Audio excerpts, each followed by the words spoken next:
Hey everybody, this is Perch. So where do you draw the line in removing a writer from a book or canceling a book?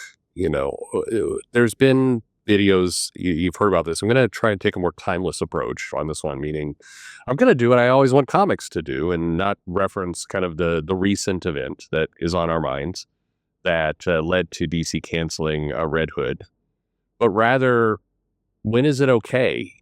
Because you can look at this a bunch of different ways, and some of you did. Some of the comments I got was DC shouldn't cave to pressure.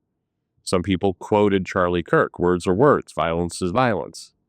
I don't know if that's an exact quote by him. I didn't listen to enough Charlie Kirk to know. I mean, the funny part in all this, because several people sent me some pretty nasty things. One, one as far as, you should just be glad you're not speaking at college. Thanks for that. Appreciate that. But there is this impression by some of the, I'd say, crazier people who sent me messages that it's like, I know you're a huge Charlie Kirk fan. Well, you don't know that. And if you listen to this show, I mean, it was recent. I thought it was further back. It was like a month ago. A video came out from me, and I said that I felt it was a little bit misleading because, you go to those videos and the thumbnail's like, Charlie Kirk destroys libtard. And that's what the videos are there. You can see them. This like the title, and then you click on the video, and they're having a perfectly reasonable discussion. There's no destruction. There was no yelling. It was pretty calm. I've not watched the library of his videos, so I don't know if maybe some do get upset. But I made a comment on a video that was out that you all have access to. Many of you heard saying I think it's kind of a bait and switch there that he, whoever's running that website, whoever's putting up those videos are like, it's one of the more egregious examples of, clickbait because, it's like, you're not going to believe how Charlie destroys this liberal. And then it's like a reasonable debate, which by the way, I was good. Like I would listen to those things. I'm like, well, there's no destruction of anyone there, but it was nice to have two people having a more or less civil conversation. Like, boy, that's nice. Anyway, it's crazy. So no, I wasn't a big Charlie Kirk fan. I didn't hate Charlie Kirk either. To be fair, I'm not that guy either. I just didn't listen to much of it. What I have heard and what I have seen, my only point of view, uninformed, is that he seemed to encourage conversation. And I think, look, you could absolutely disagree with every single thing he said, but sitting down trying to have a conversation about it, it feels like that's the right answer to me. But that obviously scared a lot of people. Anyway, not getting past him. I understand there's people who love him. There's people who hate him. I'm just saying, talking it out seems better, which leads you back to my question. So, all right. So what is freedom of speech exactly? There's back less than 10 years ago, back when a lot of people on the right wing were getting canceled, there was a quote that a lot of people on the left wing like to throw around, which was freedom of speech is not freedom of consequences. And the basic idea is, yeah, you're free to say whatever you want, but if you say something that we don't like, we're going to, blow it up, make it public, everything else and get you fired. And what's funny about that, and again, this is my personal opinion, speaking only for me, you're welcome to disagree, and many of you will disagree, and I respect you for that. Several of the things that came out initially, I think people should lose their job. I mean, if you're hanging around and you run a company or a team and it has men and women and white and black and Mexican and Asian people, a mix of everything. And then you go out and make statements talking about how women are stupider and women can't do things and can't work properly and and black people are stupider and you say these kinds of things, and then you go in, you're a manager of this company where you have women and black people, white people all working for you, then you ought not to be managing those people because in a company as a manager, you're deciding things like salary and bonus and employment and everything else, and it's clear unfairness. It to me, the fairness issue of it is no different than if if you have a team of people who work for you and you hire your son, and you're not the owner, you're a mid-level manager, right? And you decide to hire your son, and you give your son a big promotion and money and everything else, and your son is not qualified for the job. That's nepotism. And generally we say that's wrong. But basically doing things where you're exposing a bias, you I think it's right for that to come out. Um, if you are at a club after hours and you're, I don't know, just a worker at Walmart, you're putting boxes on shelves, you're not responsible for human resources or a massive team. You're just doing your job, and you go out at night to a club or bar or something and you make a, racist joke. Should you be fired for that job? I would say no. What is the consequences of your actions? Do you have the ability to, do you have the ability to carry this stuff out in the workplace? Do you have the ability to create unfairness? You don't. Was it, it's, by the way, it's much different from somebody also making a joke, whether it's a good joke, off color joke, everything else. And there's common sense that comes into it. And somebody saying, at my job, I treat women badly, and they're not joking. I think that, like, there is a difference there too. So anyway, when a lot of the cancellation stuff came out, some of it initially was justified.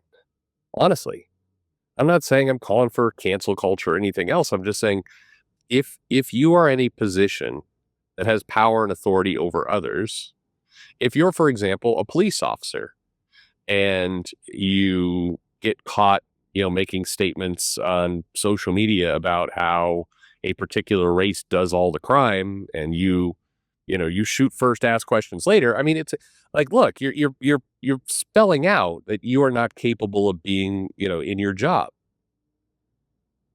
Full stop. That kind of stuff is less cancellation and more. Yeah, I mean, the internet's turned it into this word, but it's more like, if you go to the office, if you go to your work, if you're a fireman and you're in the truck going to put out a fire, and you learn that the fire is at a house of an Indian family, and you don't like Indian people, and you're like, screw it, I'm just going to drive this truck around town like 4 or 5 times before I go to the fire. You would get fired because you're not capable of doing your job. And then, by the way, once people got kind of a taste of blood in the water, then the cancellations got weirder. Well, this person liked a post back 5 years ago from, the guy who played Kramer on Seinfeld, and he made a racist comment last week, so therefore we need to cancel this. That kind of stuff, absolutely absurd. The kind of purity tests of, well, this person this person says they believe in the Second Amendment, but not enough or too much or what, I mean, there gets to be a point where it's absurd. And I do believe, by the way, that if you take the mob mentality out of it, most of us, pretty much everybody listening to this, knows the difference between these two. Where it's an interesting factor is when you talk about creative work, because people who are creators, movies, music, comics, all the books, all that rest of that stuff, they often have to write things that are, against their values. I don't know if you guys remember this, but several years ago, there was a whole statement around, writers who write Nazis are Nazis.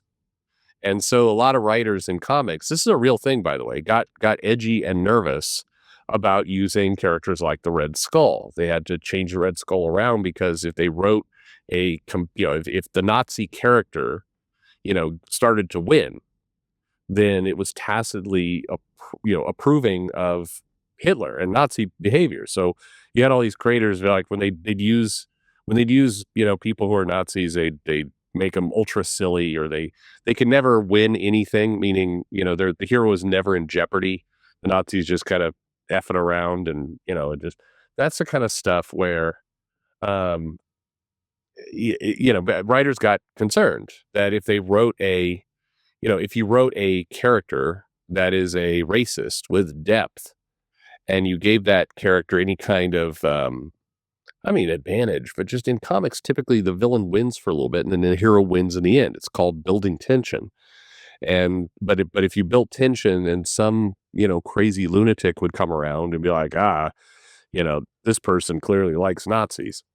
And that swept for a while, and that was absurd. And then you had people like, well, Chuck Dixon votes Republican, so therefore he can't write books. You have people being canceled for their political beliefs, and that's not right.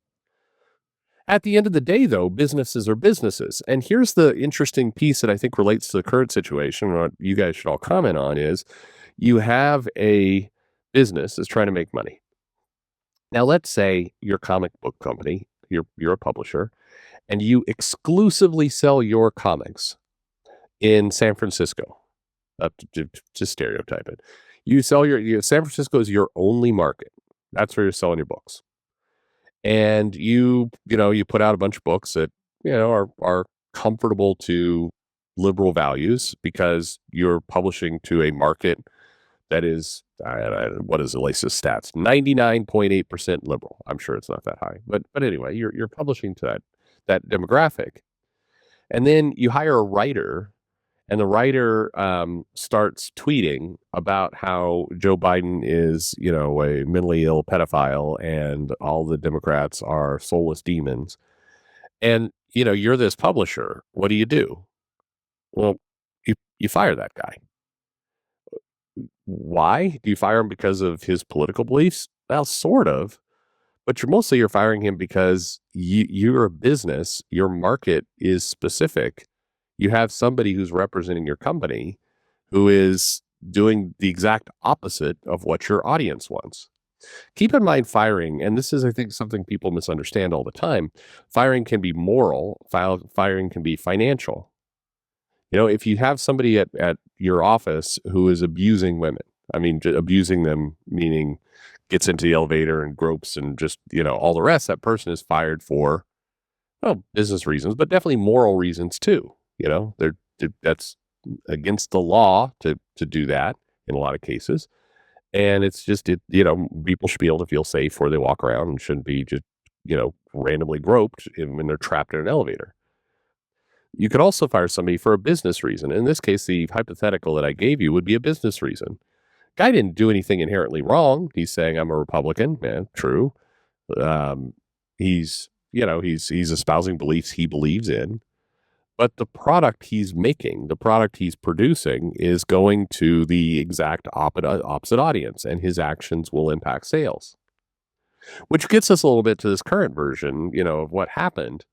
The writer of Red Hood was posting that, cops aren't people, and then the full Charlie Kirk thing, and then a comic comes out on 9/11, and, writer celebrated bin Laden. You see these things, and if you're DC, you go, all right, well, the comments here are going to impact business, and they will. It's not just that angry, right-wing people on Twitter are going to get angry for a couple days. This is what one of the creators at DC told me, of like, this will blow over in 3 days. Person shouldn't lose their job. It's like, one, I don't think it will blow over in 3 days.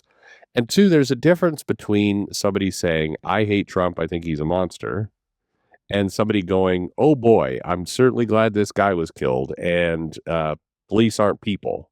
At that point, you're hitting more, you're impacting your business significantly.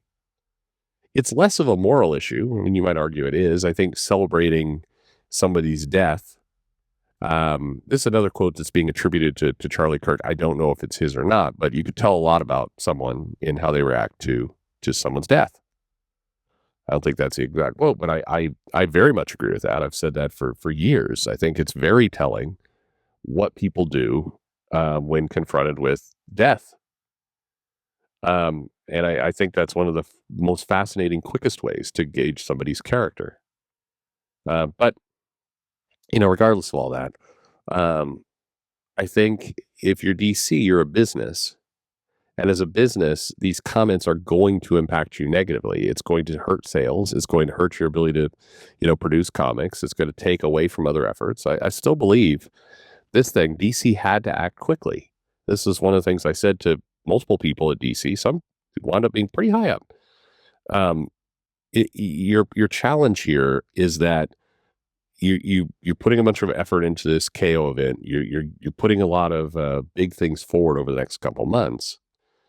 These comments are going to erase, like, the dollar you spend on marketing for these things that intend to sell are going to get erased by the dollars being taken away from this, what would be, no matter in any scenario, what would be a low selling title. You're doing anti-marketing right now for yourself. And that's at the end of the day, that's where these decisions get made. I see a lot of people. I see Tess Fowler, Max Saggio, others making comments. I'm not going to do a video on all their comments, but making comments around, this is wrong for DC. This is wrong. Don't cave to right wing pressure. I mean, it's not caving to right wing pressure, though. It's caving to business pressure. The comments got so egregious that it was going to have a business impact. Again, this isn't like, Mark Wade saying, Trump's an asshole. It had a different degree to it. It didn't just stick to one political topic, which might be defensible. It attacked several, and that impacts your business. And businesses are designed to make money. That's what they are. That's why there's a moral issue and there's a business issue when we talk about cancellation of filing and everything else. I think there is absolutely witch hunts. I know I did a video on this as well, where people run around just looking for things to cancel people over. And I think that's wrong. And I think there's a mudslinging contest between woke and anti-woke and all the different groups that is unhelpful. But every now and then situations come up that are pretty cut and dry. This was one of them. Anyway, love to get your thoughts. What is the line? I guess is my question to you. What is the point where you have to say, all right, freedom of speech is nice, but we passed the line here. What is that line? Let's talk about it. Thanks for listening.